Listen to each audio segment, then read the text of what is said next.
Bismillahirrahmanirrahim. Assalamualaikum warahmatullahi wabarakatuh. Hari ini 1 hari bulan Jun. Sekarang ini tepat 1 tengah hari. Saya menunaikan janji untuk melaksanakan FB Live dan insya-Allah seperti permintaan rakan-rakan, okey, bermula bulan Jun ini, insya-Allah saya akan cuba adakan setiap minggu sebab ada yang komen. Terima kasih. Aduh, tiba-tiba je dia tersetok. Kan? Okey, tak apa. Kita masih lagi bersiaran, okey. So anda masih bersama dengan saya, dengar suara saya, okey. So untuk hari ini, FB Live hari ini, kita akan bincangkan topik bangkit. Sebab tu hari ni saya pilih pakai tudung merah. Merah membara semangat wajah. Gitu kan. Mai sebut tadi lah, lockdown, jangan nak down, kita kena up. Dan hari ini kita nak sama-sama bangkit. Sebab apa? Sebab anda dan juga saya, kita semua ini berhak untuk bahagia. Okey? Dan seperti yang saya janjikan, untuk pengisian hari ini, nanti kat belakang kita akan bagi dia punya tips. Saya nak share kisah saya sendiri. Okey? Satu perkara, nak kena maklum dulu. Saya kongsikan kisah saya bukan untuk minta simpati. Kan? Apatah lagi untuk dicaci. No. Kau jangan kan. Okey? Plus, okey, bukan untuk menganiayai ke nak menghina jatuh sesiapa tak. Okey?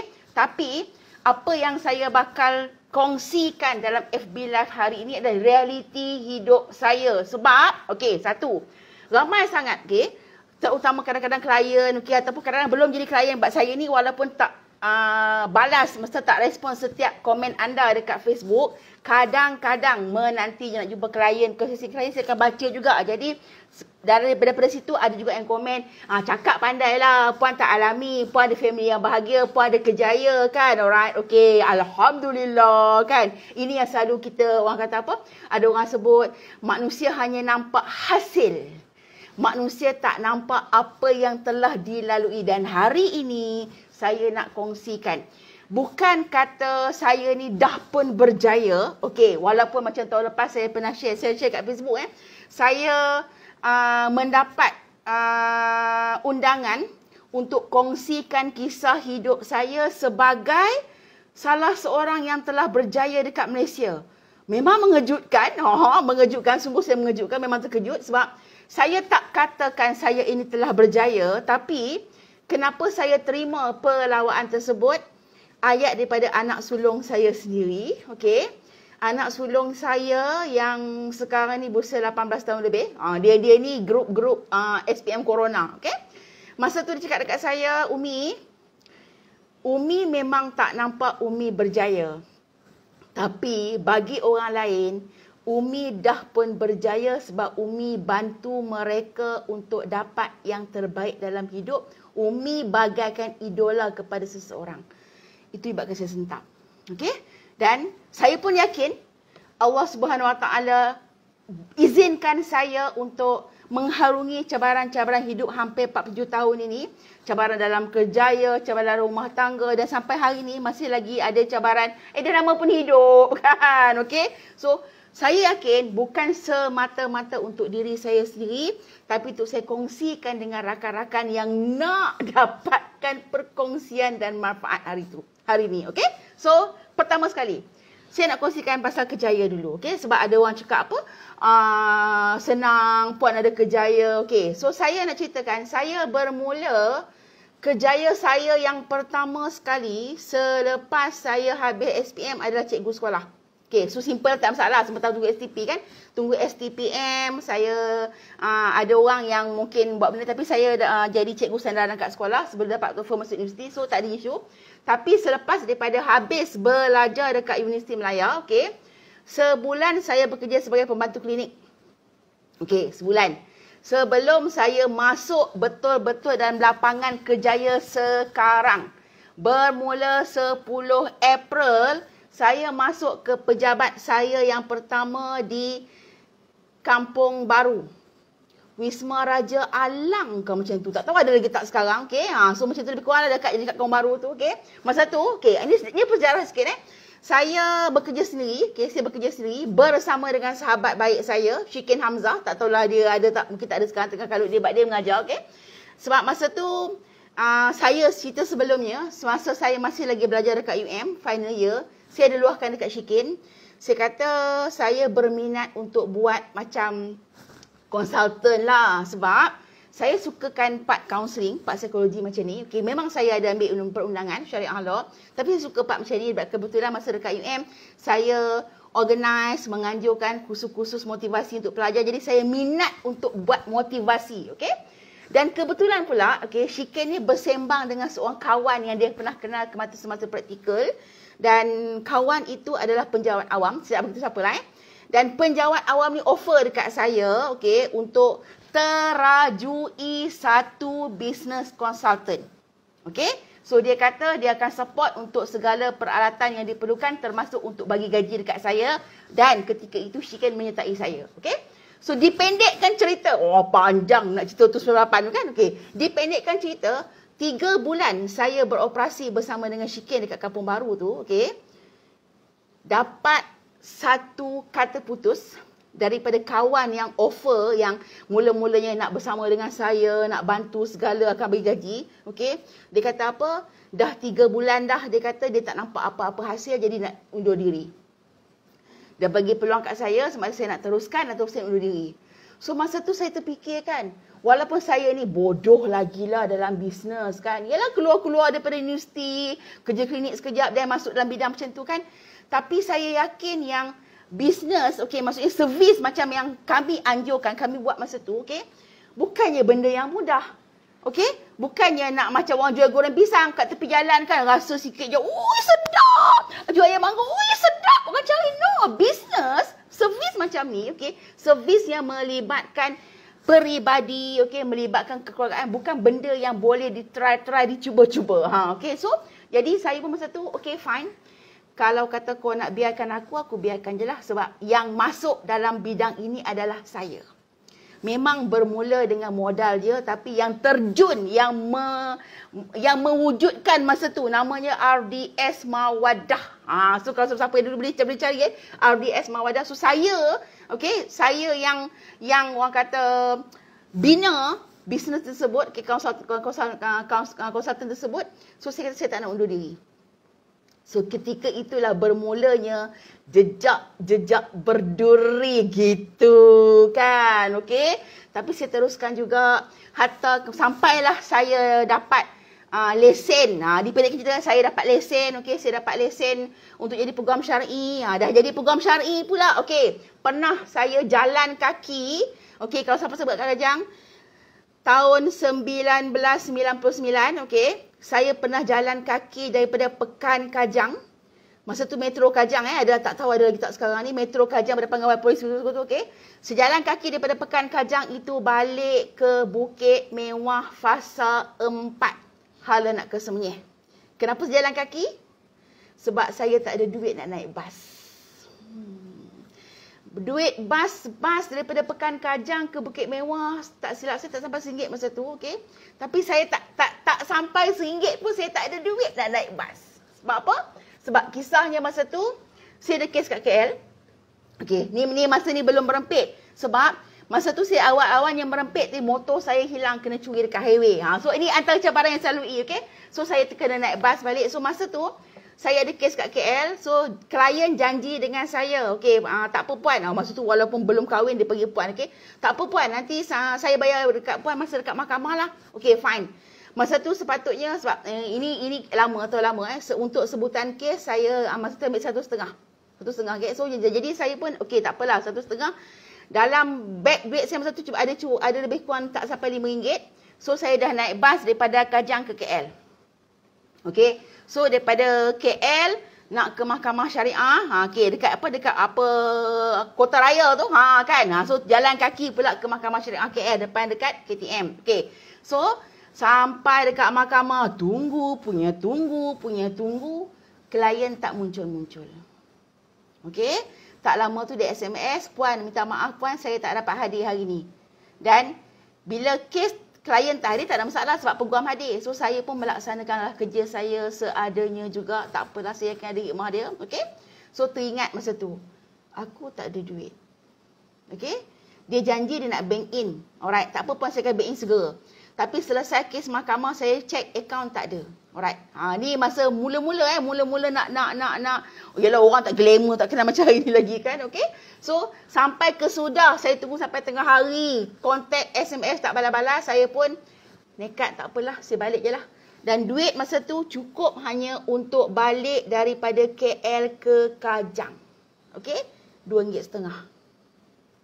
Saya balik sampai Kajang, tak ada duit. Cek bank sendiri tak ada duit. So, jalanlah kaki daripada Pekan Kajang balik ke Bukit Mewah. Itu antara yang pernah saya alami ketika mula-mula dalam kerjaya saya. Okey? Tiba-tiba pula terasa, benar pula air mata. Tapi, itu sebenarnya semua tu, okey, untuk bangkitkan semangat. Sebab tu, okey, kita ni kalau tak diuji, kalau kata terus naik je, kadang-kadang kita lupa nak tengok persekitaran.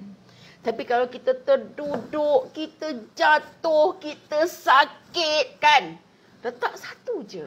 Apa matlamat hidup? Okay? So, itu bab kerjaya. Okay? Dan pernah juga, right? Okay? Dan saya teruskan kehidupan saya. Sebab tadi motor hilang, semua teruskan kehidupan saya. Sampailah saya ambil peluang, okay, untuk tinggalkan bidang guaman selepas saya berkahwin dan dapat anak. Okay? Ni pendek sebab tadi kalau kata saya nak ceritakan keseluruhan, saya buat novel lah, nak baca tak? Kan, okay? So, dipendekkan cerita. Saya tinggalkan bidang guaman sekejap masa saya lepas bersalin anak nombor 2. Sebab masa tu saya rasa macam hidup saya kalut sangat. Okey, saya kahwin lambat. Adik saya nombor 3 kahwin dulu. Lepas adik nombor 3 kahwin, baru adik nombor 2 kahwin. Masa tu, oh Allah, kalau balik kampung. Hang ni Suzana bila nak menikah? Oh kan. No, sepupu-sepupu hang sama-sama dengan hang tu, anak 2, 3 ada, hang tu bila nak menikah? Amboi tak menikah lagi. Amboi dia pekalut sungguhlah, aku tak menikah kan. Dan masa tu lah dia. Saya sebutlah balik. Awak, aku tak menikah, aku tak duit ke hang, kau nak makan? Kan? Kalau sangatlah. Kalau aku pergi tepuk pintu rumah apa, ketuk pintu rumah apa, minta duit nak makan, kacau aku tak menikah, tak apa agak kan? Dia aku tak kacau pun. Kan? Dan pernah sekali ni memang ada orang kata walaupun ada macam kelakar dia, tapi benda tu yang menyebabkan orang kata hitam kata sangat-sangat masa manis dalam kehidupan. Okey, pernah sekali masa ni kayaknya sebelum kahwin lah arwah tok saya, kepada mak saya, bawa ke sanggup datang daripada Kedah, jumpa saya dekat Kajang masa tu sebab nak minta saya terima satu pinangan. Kan, sebab satu sampai-sampai ini cerita sikit saya masa dah yalah kita duk bujang kan, okey, memasak semua. Tok berceritalah, tok bercerita dia ni baik dah Zana, macam ni semua. Saya duk masak semua, dah habis semua kan. Macam mana? Tok kata, "Macam mana? Mau tak?" Tahu jawapan saya. Saya kata, "Tok, kalau dia baik, tok menikah dengan dia." Tok aku jeling lah. Kan? Sebab itu masa belum lagi terbuka pintu hati untuk menikah kan. So jangan pula lagi bila orang bising-bising suruh menikah, kita pula nak menikah sebab nak tutup mulut orang, tak boleh lah.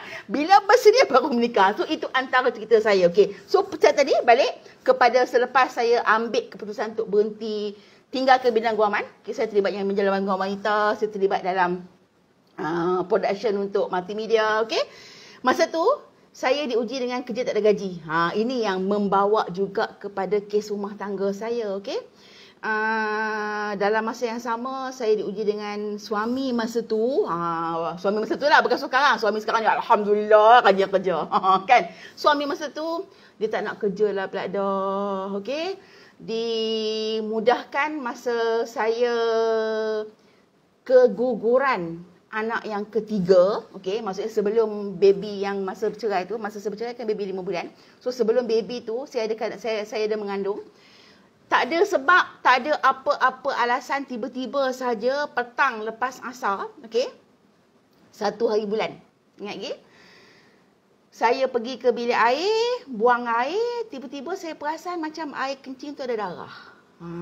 Saya pun, apa sahaja kencing aku berdarah kan? Walaupun dah berumur, dah menikah anak 2, dah bukannya pandai sangat pun bab perubatan, bab kewanitaan ni juga kan. Okey, bukan bidang kita kan. So saya pun contact lah best friend saya. Nama Syikin Hamzah. Syikin Hamzah tu memang antara orang yang menjadi saya punya apa? Tempat rujukan lah. Okay, so Syikin kata dia, aku kencing ada darah pasal apa? Kan? Tu tanda-tanda nak guguk tu so. Dia ni orang Selangor. Tapi kau cakap dengan saya kalau bunyi utara jugalah kan. Okay. Ada sikit-sikit perut apa tak? Tanya. Tak ada lah pula, tak rasa benda-benda pun. Tu tanda-tanda guguk tu so. Dia kata tu, kalau kata apa-apa tu yang hospital tau. Saya dengar-dengar kata hospital. Ni kalau ada yang bersama dengan saya ni nurse ke, doktor ke, nak cerita bagilah. Ni antara muka yang takut nak pergi hospital. Kan? Okey. Jarum tu dia tak takut sangat lah. Baru ni pergi demam darah dah. Tapi dia pejam mata jugalah tak boleh tengok jarum. Okey? Alright. So, saya pun bila dengar kata hospital, dia jadi kan? Plus, dalam masa yang sama masa tu, beberapa hari sebelum tu, saya dapat satu berita mengenai senior saya masa belajar dekat Universiti Melaya, meninggal dunia selepas buat DNC, okey, meninggalkan baby, masa tu ada anak dia kurang 2 tahun, terus lekat kat kepala, ya Allah, aku pun ada anak umur 3 tahun dengan 2 tahun. Kalau tak ada, kalau lepas buat DNC nanti aku meninggal dunia, siapa jaga anak aku? Kan? Jadi macam dia terus sentap. Dia benda tu kita tahu kan, okey? So masa itulah, ya Allah, datanglah satu keberanian, okey. Saya berusaha melepaskan baki-baki janin yang ada itu sendiri dekat toilet. Macam kita buang air besar. Ni muka penakut ni, dia berani ikut lain, okey? So selepas pada tu dah selesai, dah rasa macam okey kot kan, dah baru pergi hospital. So bila pergi kat hospital, doktor kata, betul ke puan ni mengandung? Saya cek pegang-pegang perut semua kosong, tak ada apa pun. Saya pun tunjuklah saya punya buku merah sebelah minggu. Ya Allah, puan buat apa? Saya cerita dah dekat dia. Puan dia giling kepala. Kan? Cerita saya. Okay. So, seminggu saya dapat MC. Okay. Dan hari ke-8, maksud selepas dah habis MC, saya nak pergi kerja. Masa itulah bekas suami saya sekarang lah kan. Okay, masa tu suami saya tak nak kerja lagi, okey. Saya tanya dia, kenapa abang tak kerja lagi? Dia kata bos abang cakap kena orang yang dalam pantang ni kena jaga lebih sikit. Dia kata sebab sama macam orang dalam gugur ni kena jaga lebih sikit macam sama macam orang dalam pantang. Saya pun masa tu kan, yang dalam pantang tu aku yang gugur. MC aku dah habis. Yang kau nak jaga aku pasal kau panjang kau punya MC kan. Tapi kan masa tu tak apalah. Jadi macam biarlah kan. Saya pun start motor engkau 8 hari pantang gugur naik motor engkau daripada Rawang pergi Sumangjaya. Okey? So petang balik hari yang sama, saya balik petang lebih kurang 6.30. Sampai dekat rumah ada seorang wanita dekat buai. Okey? So Corporal Kamal kalau contoh ingat tengok saya kat sini, mungkin ingat apa yang berlaku pada hari yang sama. Saya sebut orang yang tolong saya, saya tersebut yang dia, okey. Corporal Kamal, saya sampai dekat rumah, ada seorang wanita dekat buai anak saya. Buai tu besar lah, buai orang sebelum duduk kan, okey. Saya tanya dengan dia, kenapa tak masuk? Tak apa, dia kata saya teman suami je. So masuk dalam, ada seorang lelaki memperkenalkan diri dia sebagai Corporal Kamal, okey. Tak tahu ada dia Corporal Kamal, okey. So dia bercerita macam ni, puan, saya tanya dulu dengan suami, kenapa tak buat air? Tak apa puan, kami datang sekejap je. So baru dia bercerita, dia kata okey, suami puan ni sebenarnya termasuk hari ni dah 28 hari absent. Ex-sidu tentera, okey. So saya pun absent. Dia tak pergi kerja langsung. Yang saya ingat sebelum saya gugur, okey, dia kata dia pergi kerja. Dia hantar saya pergi kerja kat Subang Jaya, dia pergi kerja kat camp kat KL. Tapi tiba-tiba Corporal Kamal kata dekat sebulan dia absent. Jadi anda boleh bayangkan perasaan saya masa tu. Aku tengok laki aku masa tu kecil besar. kan. Geram ada, sedih ada. Okay. Alright. Okay. So itu antara liku-likunya. Alright. Sebab tu jugalah. Sebab tu jugalah kalau saya tahu ada klien saya, isteri yang nak simpan lagi suami yang tak mau kerja. Ya Allah, ya Tuhanku. Faham? Sebab saya pernah duduk dekat tempat anda yang berhadapan dengan suami yang tak nak kerja. Saya pernah tak bagi dia makan. Saya balik kerja, saya beli nasi 2 bungkus. 1 untuk saya, 1 untuk Ayuni dengan Suhail masa tu. Kat dia aku tak beli. Pasal apa nak beli? Bukan aku yang kena bagi kau makan. Sebab tu yang kau bagi kau makan. Tapi klien yang saya dapat tahu, Kak Su, saya beli, saya sediakan. Dia minta dia rokok, saya beli. Alah. Kalau kau bagi, kau jaga dia elok-elok, macam dia tak berubah?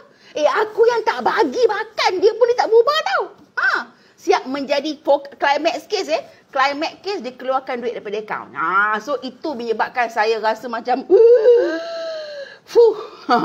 mungkin naga ke apa, wallahualam. Okay, ayat kurang ajar dia, saya cakap kurang. Okay, saya halau dia keluar daripada rumah. Saya sebut dekat suami saya masa tu, tolong keluar daripada rumah saya malam ni juga. Sebab masa tu memang saya mengaku kecil je.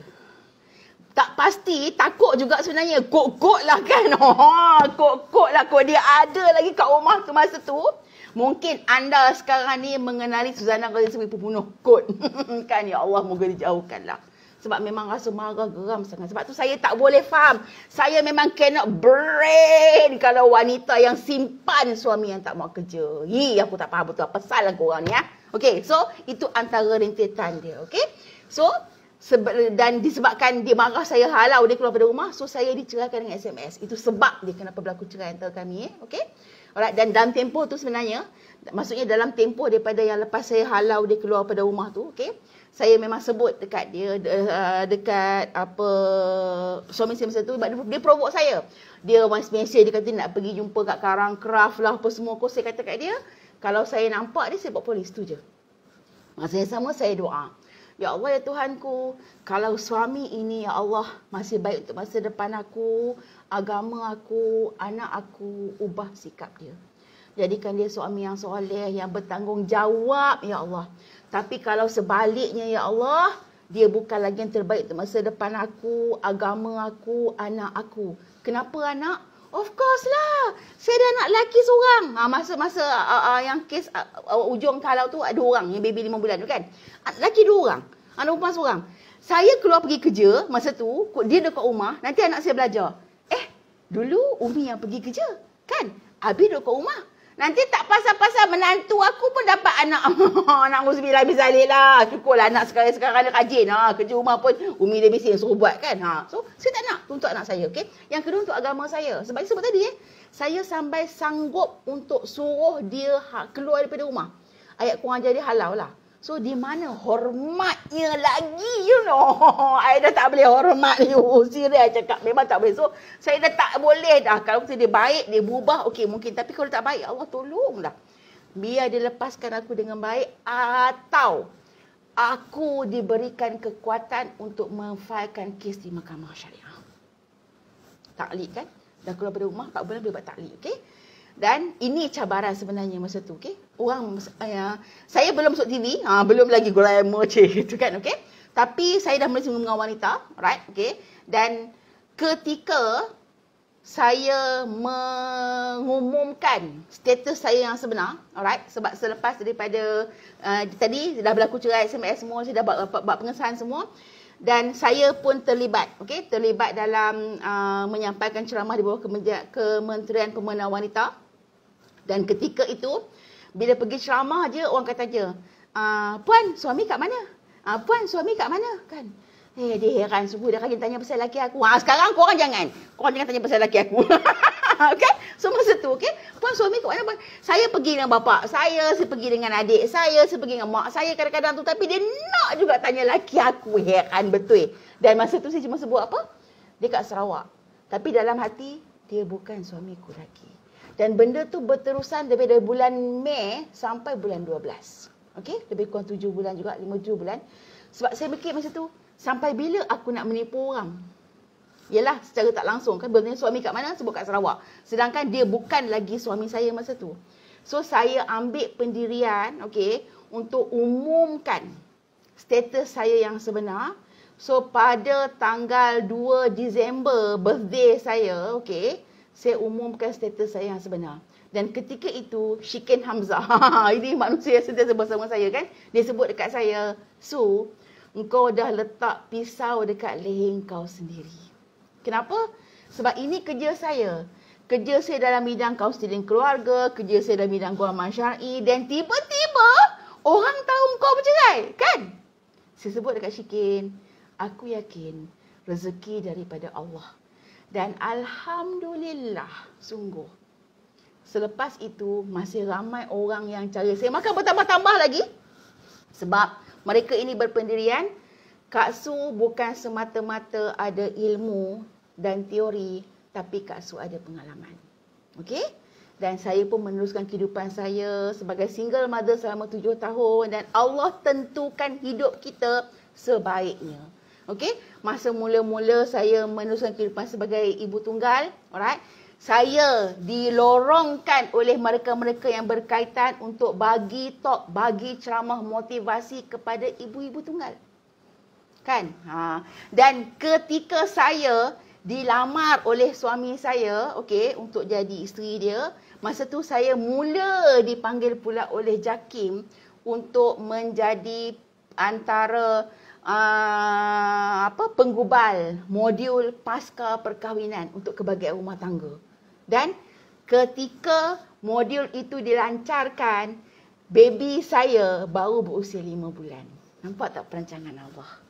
Cantik je kan? Jadi bayangkanlah, mungkinlah kan kod-kod belum ditakdirkan bertemu jodoh masa tu. Tiba-tiba pelancaran, salah seorang yang menguruskan untuk modul motivasi perkahwinan adalah ibu tunggal keluarga. Kan? Sebab masyarakat kita ni kan memang macam tu kan. So dia akan cari background macam tu kan. Kau ni apa hal? So nak cerita kata perancangan Allah itu cantik. Kenapa? Okey, saya tak kata yang saya ni terlalu dicintai oleh Allah. No, kan? Tapi saya yakin, okey, apa yang berlaku dalam hidup saya dan juga hidup anda sebenarnya memang yang terbaik. Kan saya selalu sebut, ketika kita merancang dengan cita-cita, Allah itu merancang dengan cinta. Jadinya, untuk hari ni, tadi cerita sikit kan, okay, apa yang saya alami. Hari ni, saya nak share tips macam mana nak bangkit. Itu yang saya buat. Okay? Saya dah pernah share dekat Facebook tu, lebih kepada untuk keluarga, untuk meneruskan kehidupan. Tapi hari ni part lain sikit, okay? 1, kena teruskan hidup. Jangan saat lagi, Allah, malas tutup pintu bilik, tak nak campur dengan orang, off handphone, tutup data. Apa cerita? No. Selagi anda boleh bernafas, maka anda diberikan ruang dan peluang untuk cipta bahagia anda yang tersendiri. Dan kena ingat, bahagia bukan maksud ada duit yang banyak. Bahagia bukan maksud ada suami. Bahagia bukan maksud ada anak. Tapi bahagia disebabkan anda ada ketenangan di sini. Nak dapat ketenangan di sini, kena balik pada Allah. Kena cari redha Allah. Maka ketika anda masih diberikan nafas lagi, tak perlu nak guna bantuan oksigen apa semua macam setengah orang kan, okey? Maksudnya anda dapat peluang untuk hidup. Jadi teruskan hidup anda. Jangan mati sebelum diambil nyawa. Faham? Okey? Itu satu. Yang kedua, ketika meneruskan hidup, pastikan pandang ke depan. Jangan duk tengok ke belakang. Maksudnya, Fokus arah hidup yang depan. Benda-benda yang dah berlaku tu jangan duk kenang-kenang. Kan ada lagu. Mengapalah dikenang, mengapalah difikir. Oh gitu kan, hujan pula kan kat luar kan. Kenapa nak kenang, nak fikir benda yang lama kan? Tak payah. Fokus ke depan. Benda-benda yang dah lepas tu, biarkan dia berlalu. Dan jangan paksa diri anda untuk lupa. No. Kita memang tak boleh lupa apa yang berlaku dalam hidup kita. Ketika anda cuba nak lupa tu, sebenarnya, okey, anda cuba ingatkan. Alamak. Ana. Adik saya, tidak dapat jodoh. Alamak, nanti next sana. Okay, alright. So, okay. Point dia sekarang ni, kita kena teruskan hidup dengan pandang ke depan. Jangan pandang kat belakang. Maksudnya, benda yang dah berlalu tu tolak tepi. Kan? Jangan dukkan lagi. Ramai klien Kak Su, kenapa dia buat kat saya macam ni? Kak Su, kenapa? Kau tanya aku yang orang tu buat apa hal? Dia buat ini saya bukannya juru X-ray yang apa, X-ray lah dada belah. No. Okay? Alright? So, jangan tanya orang tu dia buat tu kenapa. Kalau dia tak hargai anda, dia tak hormati anda, dia tak sayang anda, maka anda kena sayang diri anda sendiri. So, teruskan hidup anda. Okay? Teruskan hidup. Pandang ke depan. Yang ketiga, letak sasaran dan matlamat. Okey? Untuk kes saya. Alright. Walaupun ketika dapat je SMS, saya sebut tadi saya diceraikan dengan SMS. Dapat je SMS bagi tahu, okey, dia sebut mulai hari ni abang ceraikan Nana, kita buat haluan masing-masing. Saya dulu saya panggil Ana. Okey, sekarang tu tak nak dah, jangan kau panggil aku Ana, okey, panggil Su, okey? Alright, okey. So, walaupun masa tu rasa macam yang selama ni batu besar tepuk jatuh ke bawah. Okay, rasa lega sangat-sangat. Alright. Tapi saya mengaku dalam tempoh iddah 3 bulan ada part-part yang saya menangis. Kenapa menangis? Satu, yang saya diceraikan tu, okay, ex saya tu adalah pilihan saya sendiri. Bukan pilihan siapa-siapa, pilihan sendiri. Okay? Pilihan sendiri. Dan masa awal-awal sebelum kahwin saya sebut dah. Saya kata, saya terima dia seadanya, tapi satu syarat, jangan suruh saya berhenti kerja. Suami sekarang pun saya pesan dulu, jangan suruh saya berhenti kerja. Okay, alright? Okay, sebab saya tu jawab saya sendiri, okay? So, bila dia tak nak kerja, itu memang satu perkara yang saya tak boleh terima. Alright? Okay? So, ketika itu, berlakunya perceraian, anak saya masa tu yang sulung 5 tahun, yang nombor 2, 4 tahun, yang paling kecil baby 5 bulan. Okay. So, anak 5 bulan masa tu baru boleh meniarap. So, dalam tempoh iddah, dia ada start lah, ada tambahan kan, dah mula merangkak sikit. So, selama ni, kalau ada suami kan, abang-abang, anak kita dah boleh, so kita bercerita. Jadi, saya tak ada siapa nak bercerita. Alright. Dan memang saya mengaku, saya tengok anak saya menangis. Saya kata, ya Allah, aku dah buat yang terbaik untuk rumah tangga aku. Dan akhirnya aku terpaksa biarkan anak-anak aku hidup dengan aku saja. Okay? Sebab aku saya menangis. Tapi masa tu juga, saya sebut balik kat diri saya. Saya kata, ya Allah, apa yang aku alami hari ini, ya Allah, yang aku minta dengan kau. Okay? Saya minta kan sebab tadi saya minta, ya Allah, kalau dia baik masa depan aku, ubah sikap dia. Tapi kalau dia tak baik, ya Allah, kau lembutkan hati dia untuk lepaskan aku. Atau aku diberikan kuatan untuk pergi mahkamah. Tapi Allah izinkan dia yang SMS ceraikan saya. Okay? So, saya yakin Allah dah bagi yang terbaik.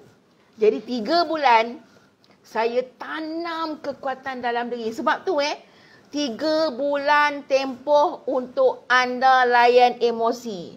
3 bulan juga tempoh untuk anda kalau nak bagi peluang dekat orang lain. 3 bulan. Tempoh iddah 3 bulan. So, dalam tempoh 3 bulan tu, saya tanam dalam diri saya. Aku akan buktikan cerai tak musnahkan hidup aku. Sertak dalam kepala. Aku akan buktikan cerai tak musnahkan hidup aku. Okey? Sebab tu juga, kalau siapa-siapa ikut saya, okey?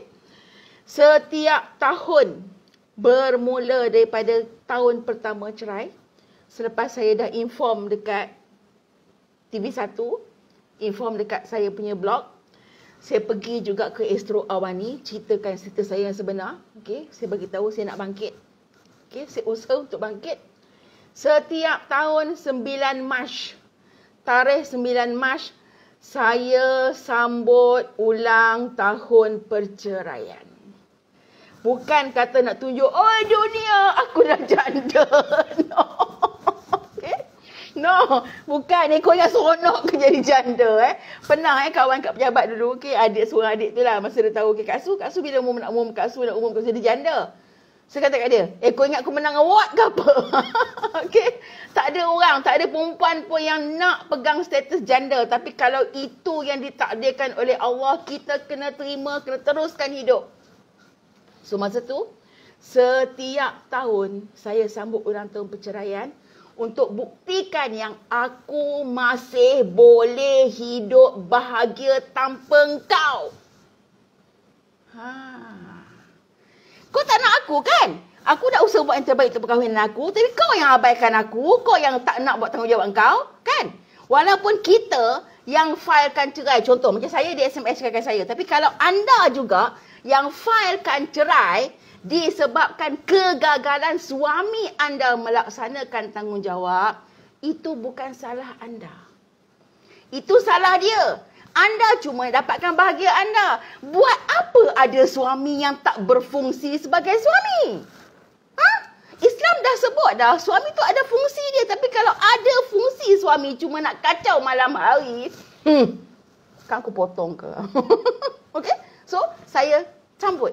Dan yang terakhir saya sambut ulang tahun, sama dengan tarikh tragedi MH370, 9 Mac 2014. Okey, tu yang terakhir.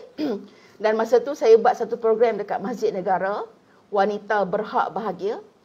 Lebih kurang 100 kehadiran. Dan setiap peserta yang hadir, kalau siapa-siapa ikut, anda dapat cupcake dengan nombor 7. Ingat tak? 7 tahun. Dan lepas tu tak buat dah.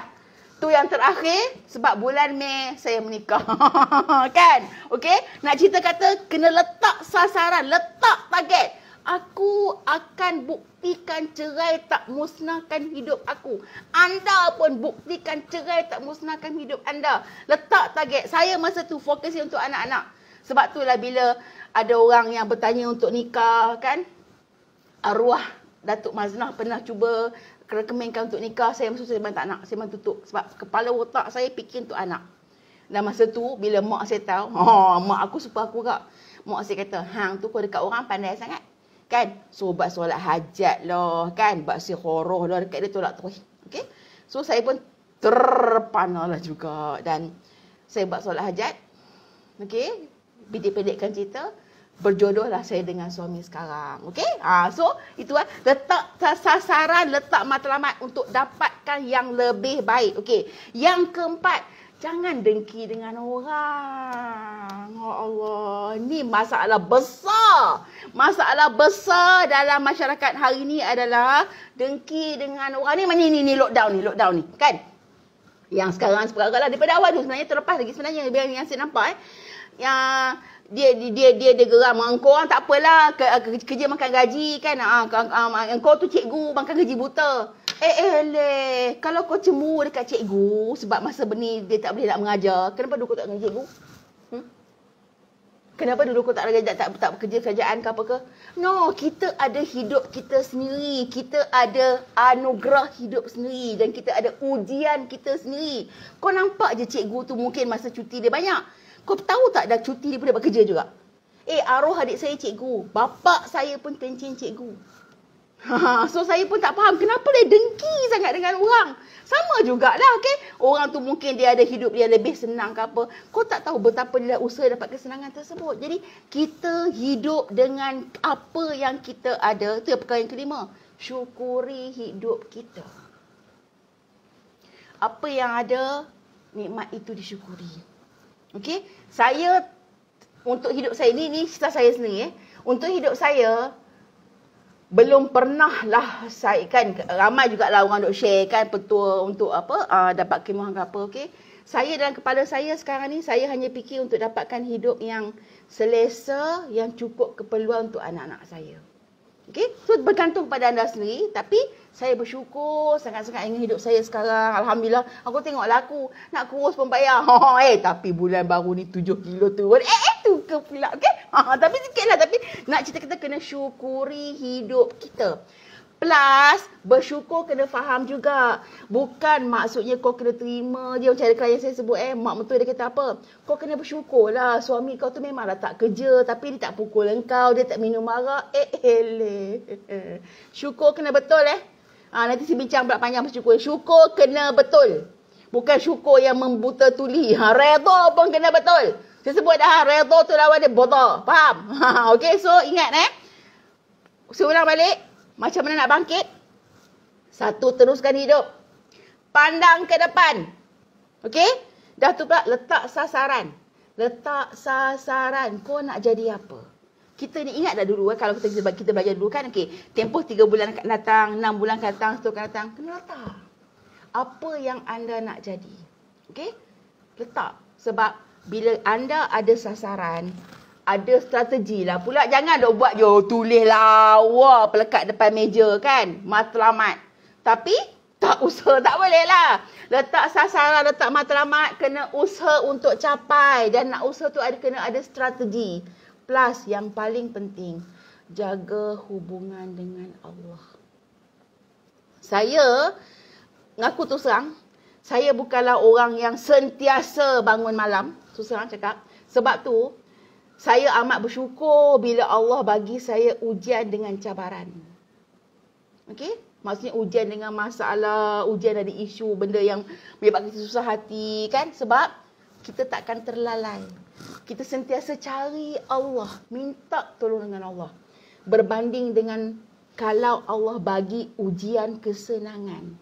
Takut sangat-sangat kalau lupa diri. Dan saya sendiri, okey, ini dalam meneruskan kehidupan, okey. Adalah yang orang yang plan untuk something untuk saya. Saya kata kat saya apa yang saya sebut, okey? Apa yang selalu saya sebut, saya kata, ya Allah, aku cuma nak hidup yang selesa. Kalau kan macam apa yang Ustaz Abid buatkan tolong orang semua kan. So adalah juga saya kata, saya masih belum mampu untuk buat macam tu. Okey, saya kata kalau dan memang nak juga ada hasrat, tapi saya kata ya Allah, tak ada manusia yang tak nakkan kemewahan. Tapi kalau kemewahan itu mampu melalaikan aku, cukuplah dengan apa yang aku ada. Okey? Sebab itulah paling penting kita kena syukur apa yang kita ada. Tapi sebut tadi bukan sampai lalai hak. So tolong. Saya minta tolong sangat-sangat untuk anda dekat luar sana, khususnya yang diduga dengan perkahwinan, okey? Janganlah sampai nak berhenti kerja. Ada semalam kes saya sanggup nak berhenti belajar. Sebab apa? Dapat tahu suami kahwin yang diam-diam. Dah lah orang tu nanya kau, yang kau nanya diri kau sendiri tu apa hal? No. Okey. Jaga diri kita. Kita yang kena jaga diri kita sendiri. Dah orang tu tak sayang kita, yang kau tak sayang diri sendiri juga apa hal? So tolong. Okey. Bangkit. Letak sasaran, letak target dan buktikan anda boleh hidup lebih baik tanpa orang tu. Sebelum ni kau boleh hidup kan? Tiba-tiba tak ada pun. Apa saya pilih kematian ketika masih lagi bernyawa? No. Okay? No. Air mata tu biasa.